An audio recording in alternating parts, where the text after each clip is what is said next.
and our guest, Ben Coral. The Walkers are coming, Coral! I just had to throw that in at some Walkers, point. Coral. Coral! Coral! Hello, my friends. Thank you for joining us for the PEBCAK Podcast, a weekly information security show featuring some all-around good people. It is week 14 of 2023. I'm Chris Louie, and traveling this week, so my audio will sound different. With me, I have the chicken god, Brian Deach. That's a lot to unpack. I will say a little quick update on the Bronco.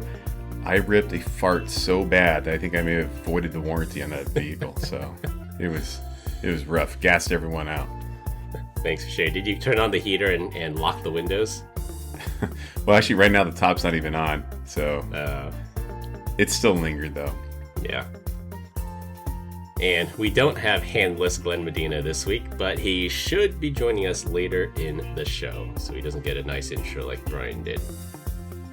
We do have a guest this week, the first guest of 2023. We are honored to have Ben Coral with us. I went on Ben's LinkedIn, and here are all of his current positions.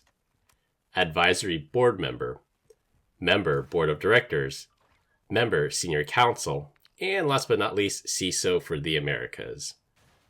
With that said, Ben, would you like to introduce yourself? Absolutely. Happy to jump in, do a quick overview or quick introduction. First off, I'll say, I'm a husband, father to a couple of college students and one middle schooler, so it keeps me busy. And then during the day, I like to dabble in all things related to cybersecurity. I've spent a couple of decades in the information security industry, and as you just said, I currently have the honor of serving as a field CISO at Zscaler, where I can work with our customers to help them get the best use of the products that they already have, helping them configure those solutions to better protect their organizations. And then I also like giving back as well. And, giving back, I've got a few favorite, charities that I work with, just a way to help people who are less fortunate and may not have had the same opportunities that I've been afforded. So it's not all about me. I really do enjoy helping others, and it just helps me to keep the right mindset or perspective in life. Dang, you're already a better person than me. So what's your favorite charity that you work with? Favorite one that I work with is Join the Journey. And Join the Journey is an organization that gives microloans or small loans to the unbanked. And we'll pick a country. Currently, we're serving in Zambia. Previously, it was Haiti. And it's how do we help people to start a business? So it helps that person, it helps their family, and it really builds up their community. Sounds like an auto title loan company that you're working for. Just kidding. Like it, yes. Have you ever traveled to Zimbabwe? Is that what you said? Zambia. Zambia, sorry. I have not yet. Give me another year, and perhaps I will. Right on. It's doing some good work there, and I think you'll fit right into this podcast. Number one, you're very passionate about cybersecurity, and number two, you sound like an all-around good guy. So that's what we like to pitch ourselves as. So very happy to have you on, Ben. So happy to be here. Combined, we have decades of information security experience and are here not just to educate, but to entertain. We've got 4 awesome stories for you this week, so sit back, relax, and enjoy the show. Just a reminder to check out our YouTube channel, youtube.com/@PEBCAK Podcast. This week, we're going to open with a What Were They Thinking story. Then we find out who's smarter, humans or AI. For our third topic, we discuss a weak biometric authentication method and close with subscription talk. For our first topic, we're opening with a What Were They Thinking story. A blog came out in KnowBe4 highlighting the power and the dangers of ChatGPT. Now, I've often used ChatGPT for work use, but I always keep the prompt generic, like, write me an email to my CEO asking for more shares in the company, or draft an email apologizing to a customer for falling short in a proof of concept. Even when I keep the prompts generic, I almost always get the desired outcome. Well, the blog outlines something that I've been hearing more and more from my customers. Can we use DLP, so data loss prevention technology, to block employees from entering in proprietary data into ChatGPT? So here's a direct quote from the blog. In one case, an executive cut and pasted the firm's 2023 strategy document into ChatGPT and asked it to create a PowerPoint deck. In another case, a doctor input his patient's name and their medical condition and asked ChatGPT to craft a letter to the patient's insurance company. Wow, I mean, really, the rules of corporate governance and HIPAA do not stop just because you're chatting with an AI bot. Remember that ChatGPT's parent company, OpenAI, is now 49% owned by Microsoft. I'm sure the terms of use also say something like anything you enter into ChatGPT becomes property of OpenAI, similar to how all samples submitted to VirusTotal become the property of VirusTotal and their parent company, Google, and can be examined by any paying subscriber.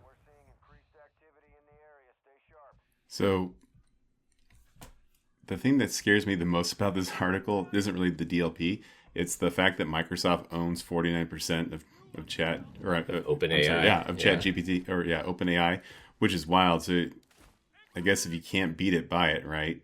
And to own 49%, like they're just playing, they're playing chess, right? There's at some point in time they will own that company. There's no one person at OpenAI or at OpenAPI or what is it? OpenAI. OpenAI, yeah. Yeah. Sam Altman. Yeah. He doesn't own 51%, right? No, there's some VCs backing him, and I know he owns a good amount of it, but there's other VCs there, and I'm guessing that they didn't want to allow Microsoft to take 51%, so they bought as much as they possibly could. You think they would have done like 20% or 30%? That's too close. Like that's just going to be a Microsoft company. Well, that's the thing. I mean, Microsoft's only got to get one of those VC, just one of those other investors on their side, and they have a majority. And now they can vote the way they want. So it's just a matter of time.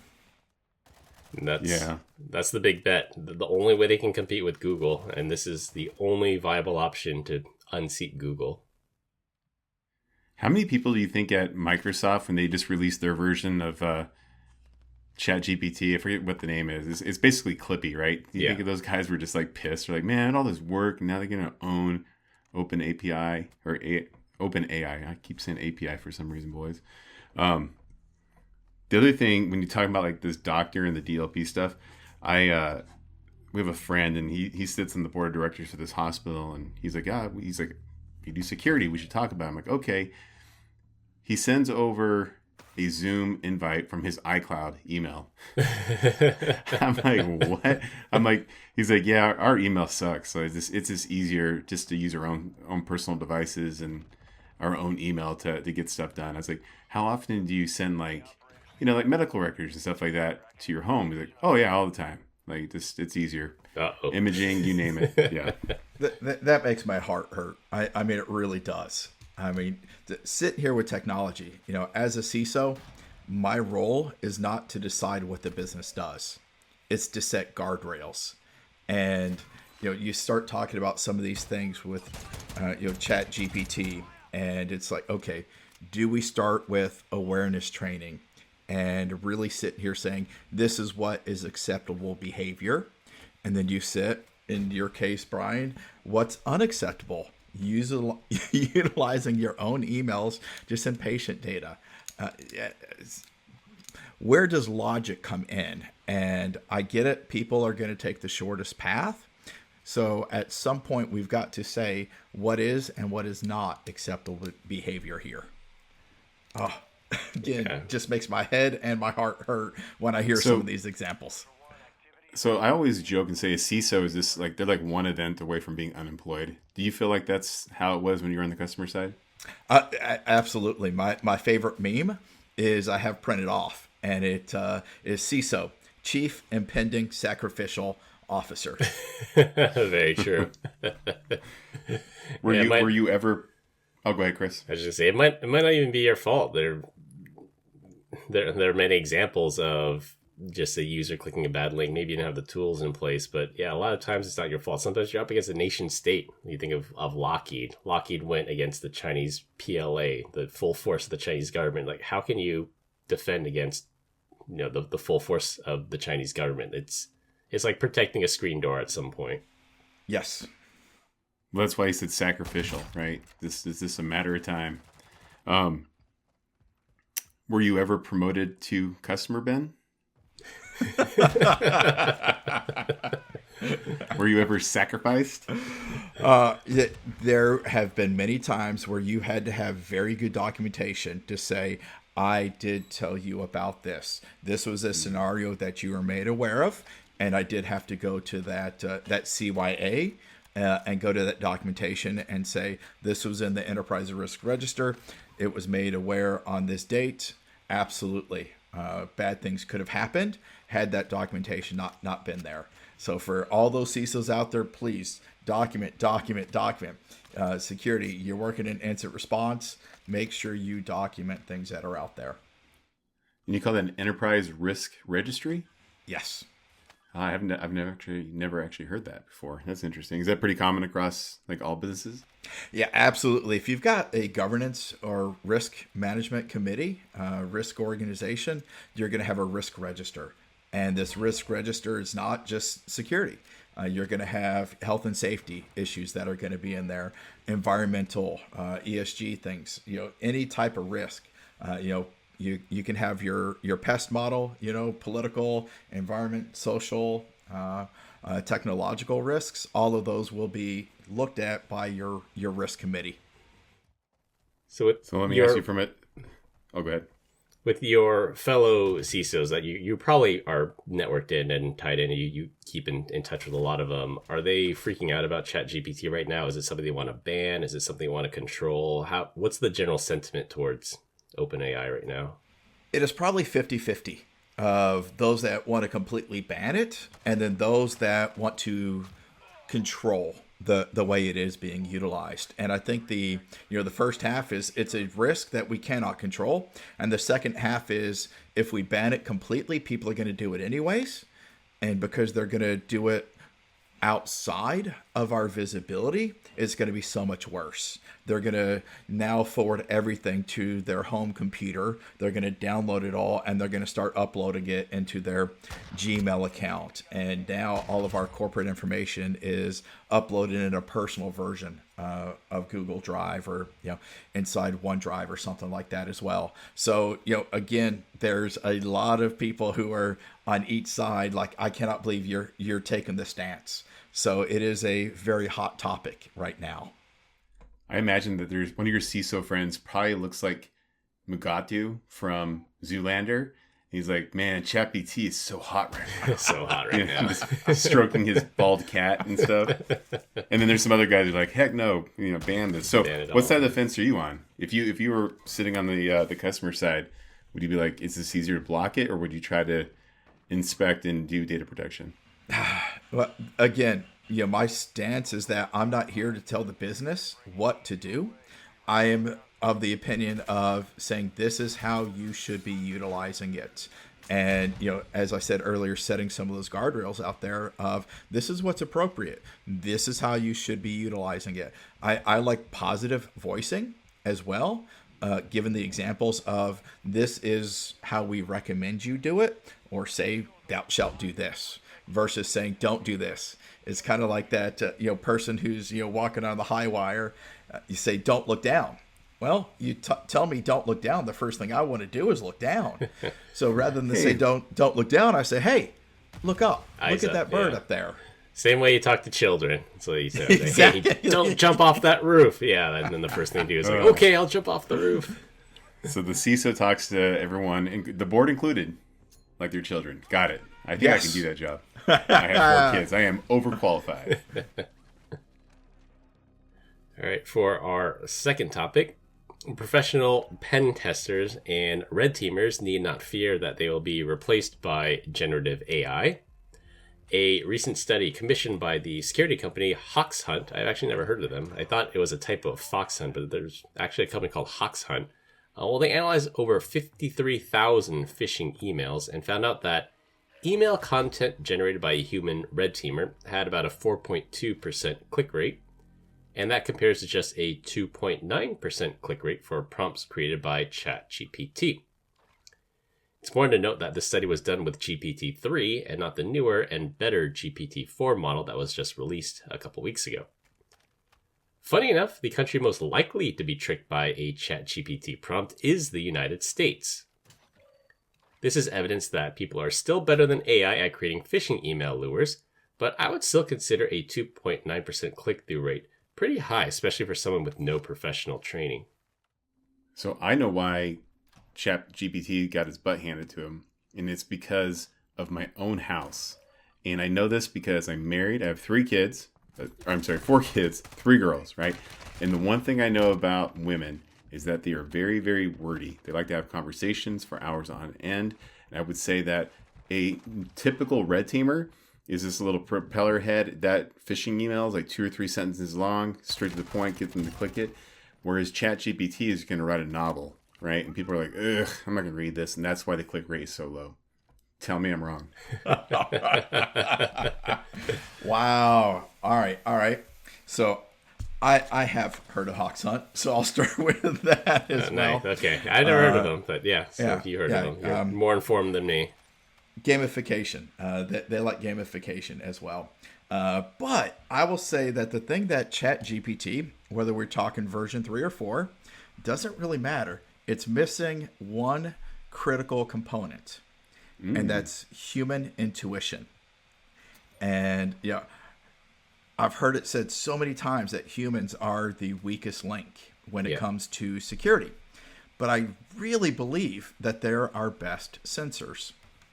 And if we think about this with the book Blink by Malcolm Gladwell, the first 2 seconds of looking at something, we can make a pretty accurate judgment whether something is good or bad. So a human with intuition can take a look at it. To Brian's point as well, if it's too long, are we just going to delete it and be done with it? Or within 2 sentences, do I see something that's off? Do I click? What do I do with this? So I thought the rule of thumb was never judge a book by its cover. You're telling me that humans just do that? You should. You should. Okay. But you're right, man. Users are like the weakest link. I always, during every single workshop, and I'm positioning like the zero trust messaging from Zscaler, I always talk about users on the network is yucky. I don't like it. And I said, you have to think about like your network historically. It's kind of like a high school, little party that's going on. Everyone's there to have a good time, but it's inevitable. There's a couple of kids there that have been huffing paint, right? A couple of real wild cards in the mix. And so if we can just take them out of there completely, they didn't even show up to the party, you're going to have a great time. Kick all those users off of it. You never have to worry about it. Yeah, it's true. I think I've seen some, so not related to cybersecurity, but I think it was like the AI generated pictures of faces. And then I think people can tell because like if the eyes are like even like 1 millimeter off, like one's 1 millimeter above the other or something like that, like humans can tell right away that there's something not quite right with this person's face. But that's that discernment. We can't articulate what's wrong, but our mind is telling us something is wrong here. And that's why, again, back to the book Blink, I know something's wrong. I just can't tell you what it is. Report it. Delete it, do something with it. And until these AIs start having a little bit more knowledge or intuition or something like that, I think our jobs are going to be safe. Yeah, I think what generative AI, they do a good job. So they are large language models. So they do a good job of basic things like misspellings, poor grammar, some of the gigantic red flags for a phishing email. I think ChatGPT and generative AI in general can take care of that. But creating a lure that's enticing enough for a user. And one example is last week we talked about the demise of Silicon Valley Bank. Like ChatGPT doesn't even know that happened yet because it only goes up to like 2011. So it can't like take full advantage of current events to generate those lures. But, at the same time, it can write a convincing email that says that you've lost access to your bank account. Click here to turn access back on. But, I mean, take advantage of people as well. And every time I wanted to really drive up my click rate, we could have it down to 1%. And all of a sudden, all I have to do is look at what quarter the bonuses are going to be paid and send a message saying it's from HR of here's everybody's annual bonus and send an Excel file. And you're going to get a 25% click rate. People are curious. They're going to click on that. If it's promotion time, put something out there that says these are the people are being promoted to director or VP. You're going to have a crap ton of people who are clicking. It's not legitimate. There are so many red flags I can put in there, but the content of it is so interesting to the humans that they're going to click on it. I think the biggest breach in Arizona that I'm aware of was financially motivated, or I guess the lore, right? An email went out. I think it was like one sentence. Congratulations on your pay raise. Click here to accept. And then it had the CEO's signature. And people were like, finally, man. Heck click, yeah. Right? Click yeah. that. Got them. Yeah, the other one of more recent history was Taylor Swift tickets, because the whole debacle with Ticketmaster. Some of the more clever red teamers use that and says, hey, I saw you try to get some Taylor Swift tickets. I know you didn't get them. Oh, here's a new batch of them. Click here to accept to try your hand at a second batch of them. And that had a enormous click-through rate. So yeah, just taking those current event lures, figuring out what people will enjoy and click on. And a lot of times it's money. It comes down to money. And that's the thing. I mean, how many of these really come into your corporate email? Your Amazon, your FedEx, your DHL packages come into your corporate thing. But we're all, always clicking. I mean, I click it just because I believe in my security tools. They're going to just protect me at all times. But by the way, isolation. There's at least one RSM at Zscaler that I met at boot camp that was so very excited about Taylor Swift. So I think she would have clicked that link. Here's your chance to it's your second chance of getting tickets. Yeah. Like, I don't even like leaving the stage. She flew to another state to watch this person. Like, I don't get that. Very, very dedicated. But then again, like, I would probably do Burning Man if I had more burning desires to do that. I don't know. You don't really want to live out in the desert in a trailer and hang out with people that are, I guess I'll say free-spirited people. I just want to get the Breaking Bad van or RV and just, a little play on it. I think, find somebody that looks like Jesse and I'll be there Walter and just rock around in my underwear. Get the Heisenberg hat. Mental picture, man. You're welcome, Ben. Something for you to sleep upon. So, Brian, do you or do you not own a Heisenberg hat? I do not own a Heisenberg hat, no. All right. Well, I know what you're getting for your birthday this year, then. If you knew where my birthday was. For our third topic, this story was brought up last week when Brian said he refused to enroll in voice authentication with his bank, and for a good reason. Joseph Cox, a writer for Vice Motherboard, attempted to break into his own bank account using an AI-generated version of his voice.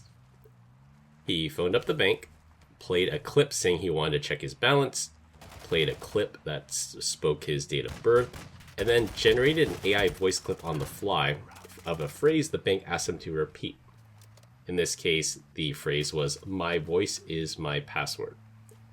After that, he had full access to the account information, including balances and a list of recent transactions and transfers, without ever physically speaking any of those words. The bank Lloyds of UK touts their voice authentication to be as unique as someone's fingerprint and uses over 100 different characteristics. TD Bank also offers a similar feature, and that is 100% why I will never use voice as a sole authentication method. As you know, something you are, your voice biometric, is still a single factor. The bank asked for a date of birth, but given the plethora of data breaches out there, a date of birth is not considered a secure form of authentication anymore. So I'll be honest, I decided to go with this, but I stepped it up. I'm now doing the voice password thing, but what I did is I went out to voice.ai, and I'm using a tool to disguise my voice. So number one, you got to call from my phone, which isn't that hard to spoof. But two, there's this a plethora of people. I can sound like Joe Biden, or even my favorite, Alex Jones, right?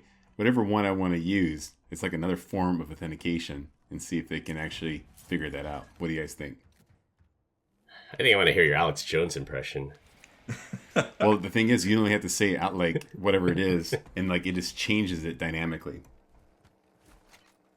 Hey, now, the Bilderberg Group, they control the world's money, so you really got to take this seriously. They're trying to pull the wool over your eyes. I tell you, if there's one person gonna have on the podcast, it'd be Alex Jones, because that dude is wild. I think he's hilarious. He just says the most wild stuff ever. It's not like I believe in all of the conspiracy theories, but geez, he's a wild child. Oh wait, we're talking about things. Go back. Let's hear your Alex Jones impression. Oh no. Maybe once you stop recording, I'll give you a treat there. But no, the amount of audio clips for people that have a public presence, the amount of times that each of us has been recorded, it's just a tremendous amount of data. The deep fakes that are out there now, and they are getting so much better that you can make it look like somebody said anything. So utilizing a single form of authentication being your voice is a scary, scary thought. Almost as bad as saying username and password.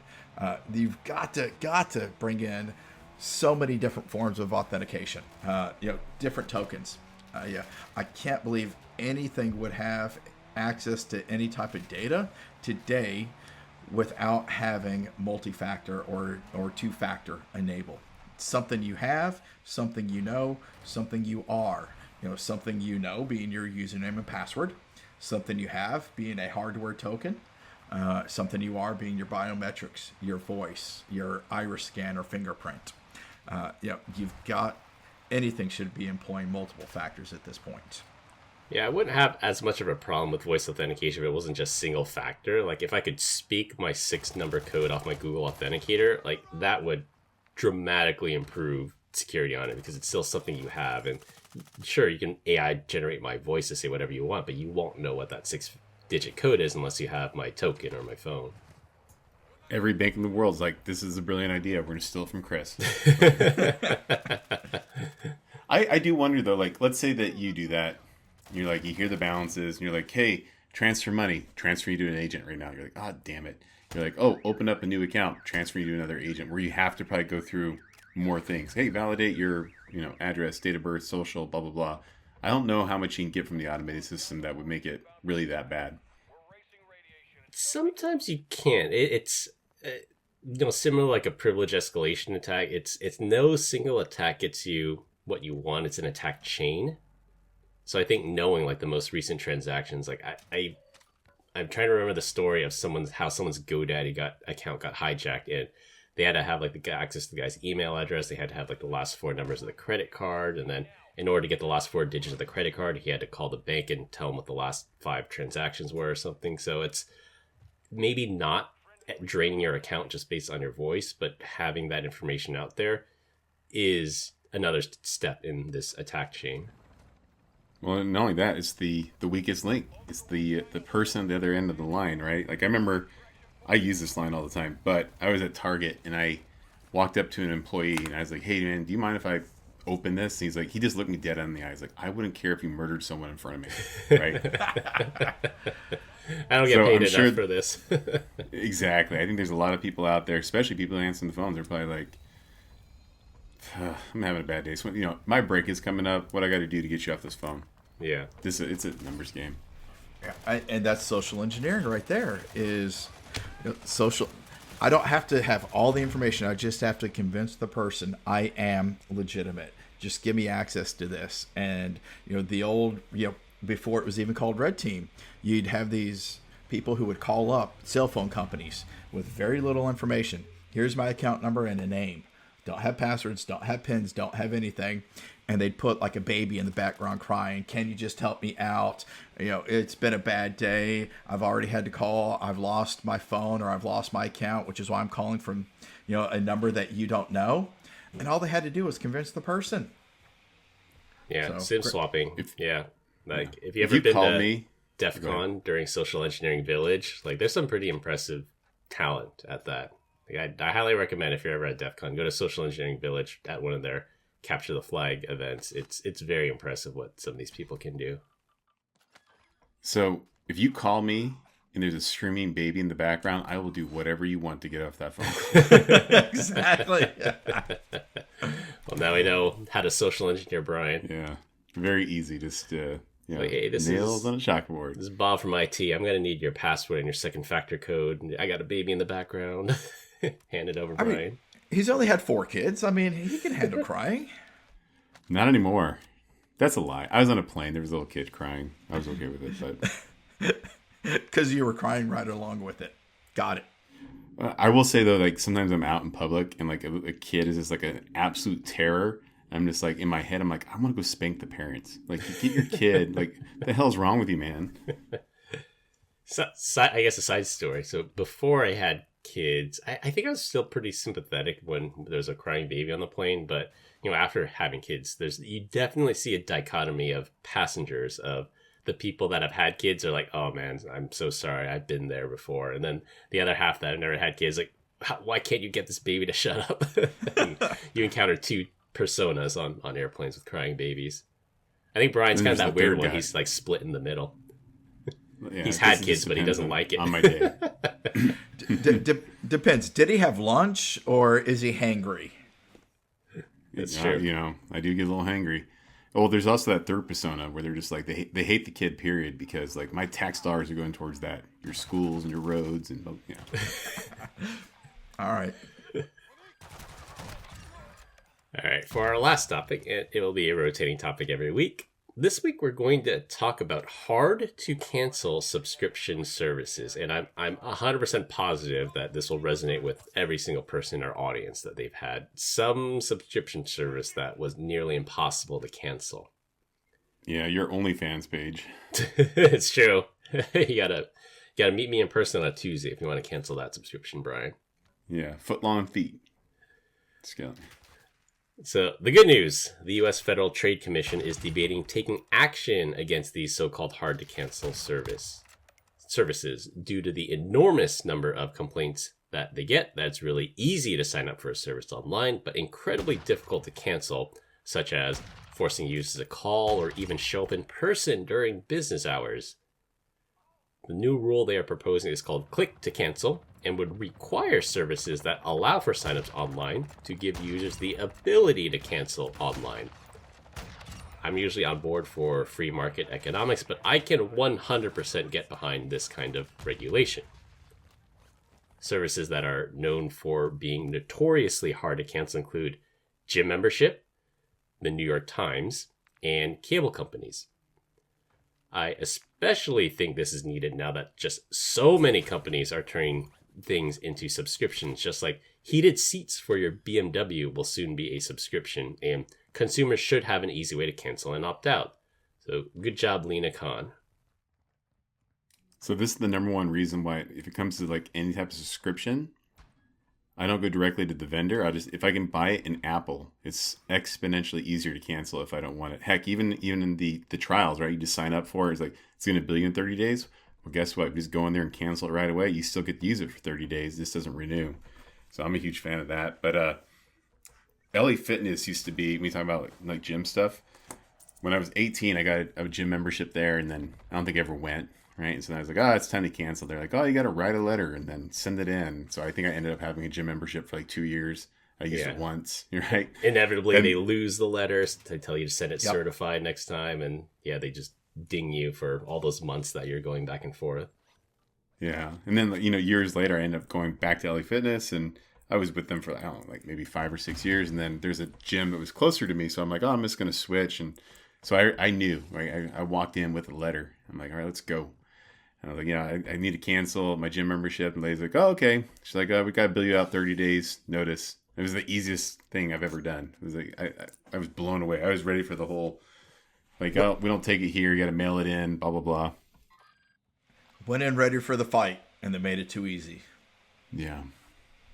No, I think we've all ended up having to call in saying, hey, I want to cancel this. Oh, sorry, I got to transfer you to this other department. And then you've got to sit on hold for 10, 15 minutes waiting for that renewals department or whatever. And then they're just trying to say, oh, well, why are you canceling? And they're trying to social engineer you now. And they've got very convincing people. Well, can I just switch you to this plan? No, I'm not using the gym. Well, for only $5 more, you can be on this plan. You walk out paying more. Absolutely. But you feel great about it. Because they just convince you to do it. But again, it's just so hard to cancel some of these things because they transfer you from department to department. Oh, yeah, I can't do that. Now I got to transfer you over to the credit card department, or now I got to transfer you over to this department. And then it's like, is it really worth, is my time, for a $5 a month, subscription, is it not my time worth it to just keep paying it? So I really am a big fan. If I could just put it with my Apple subscription, if I could just pay it through PayPal and just cancel it through there, makes my life so much easier as well. Yeah, that's what Chris Young did. We had him on the show last year, and he said, "Yeah, I just do everything through PayPal, not just because of he has a single credit card. If it gets breached, I change it in one place, but also that is the fact that if you pay through a third-party payment processor like that, it's much easier to cancel. Because what I hear from other people is it was easier to cancel my credit card than to deal with this company anymore." Dang. I'm all for this with the one exception. I don't want credit card companies to have a one-click opt-out of their credit card. I like the game because I always end up getting a bunch of points when I call it. Like, I legitimately call like once a year to cancel the credit card just so they'd be like, well, if you spend $3,000 with us, we'll give you 150,000 points. I'm like, you guys are dumb, but dumb enough to keep me.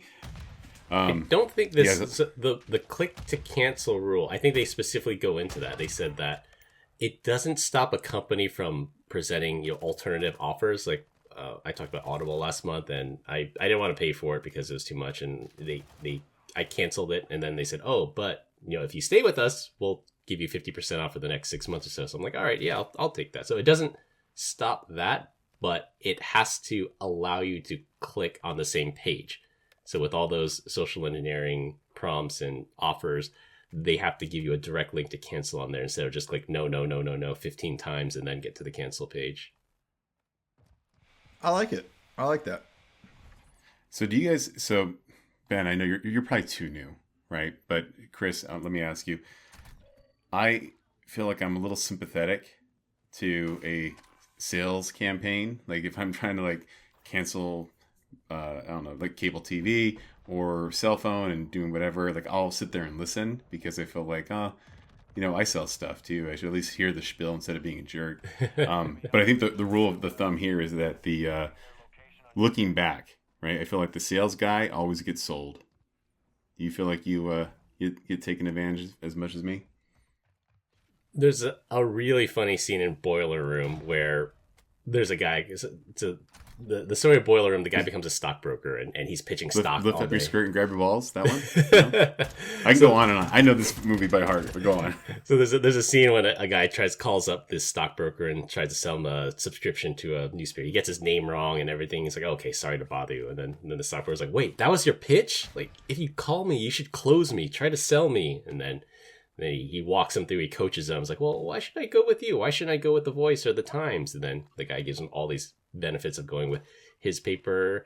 He's like, and then the stockbroker at the end is like, hey, good job. You did a really good job pitching me and selling me. And then the other guy on the line is like, well, are you going to buy a subscription? And the stockbroker goes, no, I already get the Times. Click. So yeah, I do like listening to salespeople to find out what their tactics are, and if there's something that I can adapt to it, so I think I can learn something from it. I won't necessarily give them the ability to pitch just because they're in sales and I'm in sales, but if it's somebody that can demonstrate value, like something I can get from them, or they go out of their way, like here's a hint if there's any LinkedIn recruiters out there listening. Like, I get 1 million LinkedIn requests a day, and recruiters always hit me up. And if they mention the podcast, or if they mention something very specific that shows up, they don't send off, 1,000 of these emails a day, and that this was targeted, I'll actually respond. I might not, want what they have, but I will respond if they talk about the podcast or something very specific to my profile that says this wasn't just blanketed, mass mailed out. See, I'm the opposite. Anytime they refer to the podcast, it's instant delete. I don't know what you're selling. So, too many of us. So I'm kind of mixed here. And if you're a salesperson and you call me, cold call, whatever, if you can show me that you did research, I will generally help you. I will listen. I will respond. Now, if you gave me the worst, it was just horrible. Now the coach in me wants to help coach them a little bit along so they don't mess it up for the next one. Yeah, and I'll tell them, hey, dude, you already messed this up. Not going to close anything, not going any further, but let me help you. This is your job. This is how you put food on the table. Let me help you for the next person you call. And then I will give them some feedback there. Ben is always giving back. All around good guy. Back with people. All around good guy. All around good CISO. I'm telling you. Yeah, I wish Glenn was on. So Glenn, for the listeners, never joined us here, but I know he's spoken before. He's a member of Planet Fitness, and I've also heard Planet Fitness is notoriously hard to cancel. They do the pitch, $10 a month, no commitment, sign up easy online, but I guess the process to quit Planet Fitness is quite cumbersome. You have to show up in person, and not unlike stories. I remember reading a story. I don't know if it was LA Fitness or it was another one, but they said you have to show up in person. You have to meet the manager. It's only during business hours. And then this person that was trying to quit would show up and says, oh, he's out to lunch. Come back later. Like, oh, he took off early today. Come back later. Just made it literally impossible for this person to quit, even though they were trying to do everything right. So, I mean, I hope this thing goes through. I think this is much needed regulation, and I'm like I said before, I'm 100% for it. Ultra One, we're seeing increased activity in the area. Stay sharp. I'm for it too, Chris. Does that make you feel better? Yeah.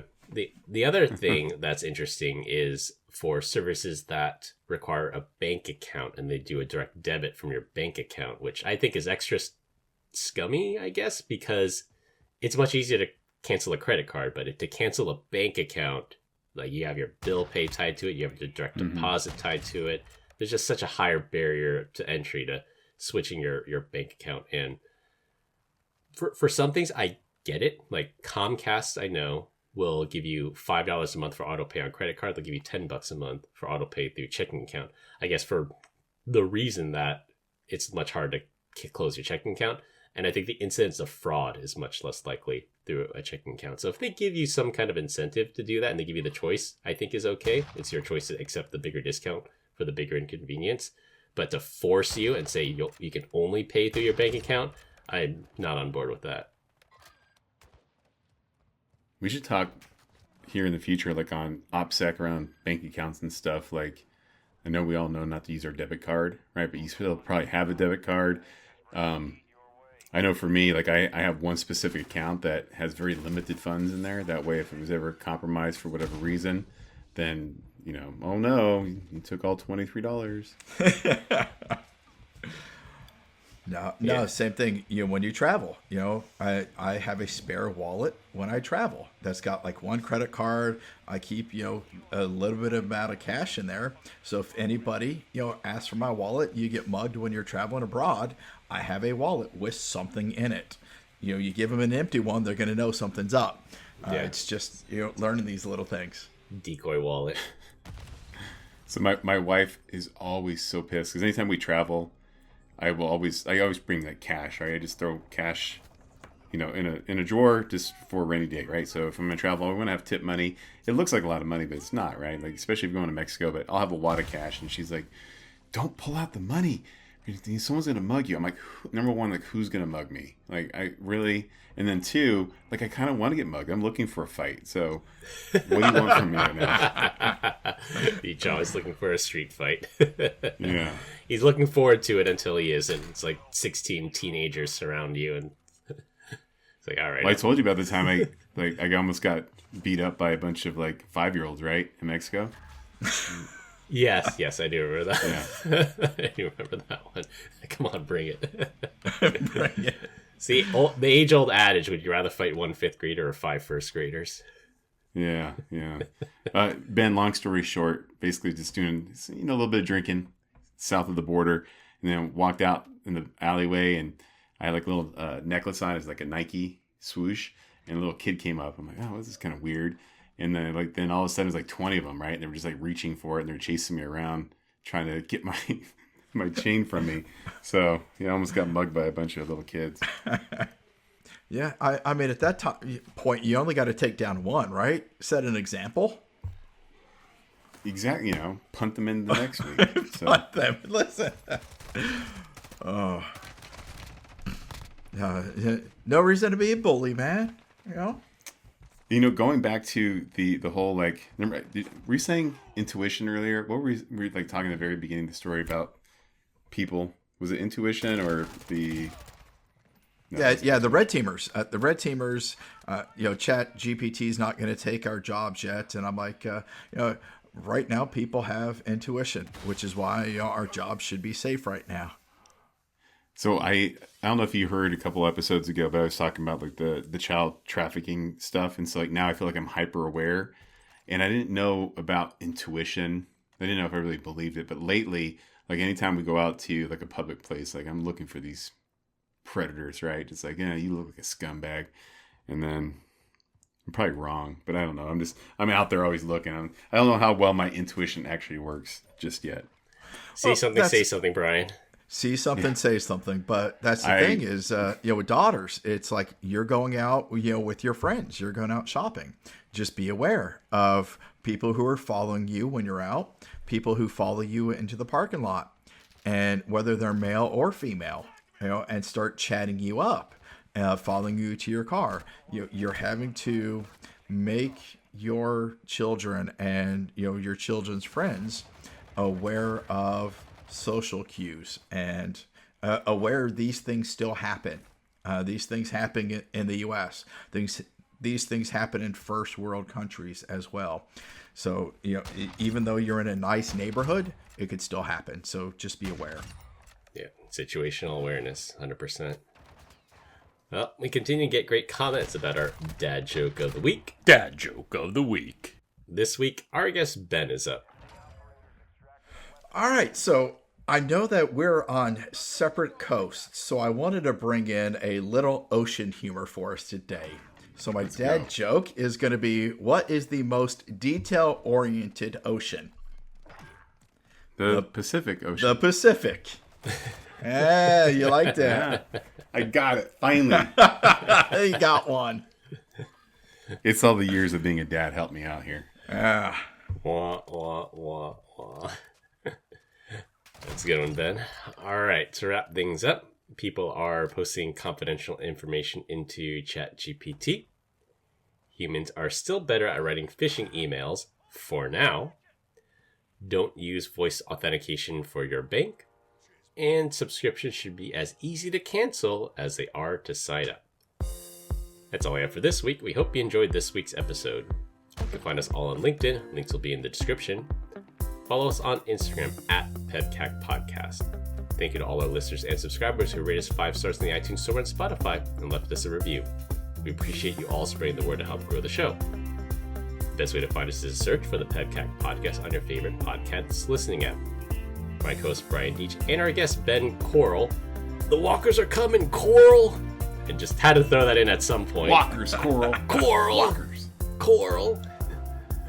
I'm Chris Louie. Thanks for listening. We'll see you all next week, and as always, have a nice day. As Glenn would say, bye, Felicia. Have a nice day.